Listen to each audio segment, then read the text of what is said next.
فواد چودھری نے نواز شریف کو نیا الطاف حسین قرار دے دیا۔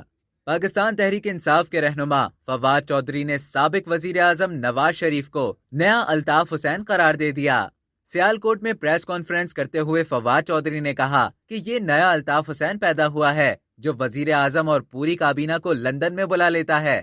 فواد چودھری نے کہا کہ جو چور اور ڈاکو ہم پر مسلط کیے گئے ہیں یہ پاکستان کو سری لنکا بنا کر چھوڑیں گے۔ سب سے بڑا بحران اس وقت زر مبادلہ نہ ہونا ہے۔ پی ٹی آئی رہنما نے کہا کہ بجلی اور تیل کے معاملات بھی اہم ہیں اور وزیر توانائی کوئی نہیں۔ پنجاب میں حکومت ہی نہیں، حریف کی فصلوں کو پانی میسر نہیں ہے۔ فواد چودھری نے کہا کہ انہوں نے سیالکوٹ کا ایک جلسہ روکا ہے، آج پاکستان کے ہر شہر میں جلسہ ہو رہا ہے، آپ اس طرح جلسوں کو نہیں روک سکتے۔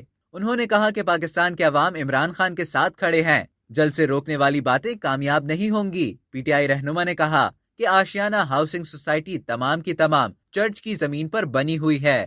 نون لیگ نے اپنے دور میں مسیحی برادری پر بہت ظلم کیے، نون لیگ نے مذہبی کارڈ کھیلا، یہ تھرڈ کلاس سیاست ہے۔ فواد چودھری نے کہا کہ لیڈر لوگوں کو اکٹھا کرتا ہے، یہ لوگوں کو لڑاتے ہیں، گرفتاریوں اور جلسے میں رکاوٹ ڈال کر تحریک کو نہیں روک سکتے۔ اب تک کے لیے اتنا ہی۔ مزید خبروں اور نیوز اپڈیٹس کے لیے ڈیلی جنگ کو سبسکرائب کرنا نہ بھولیے۔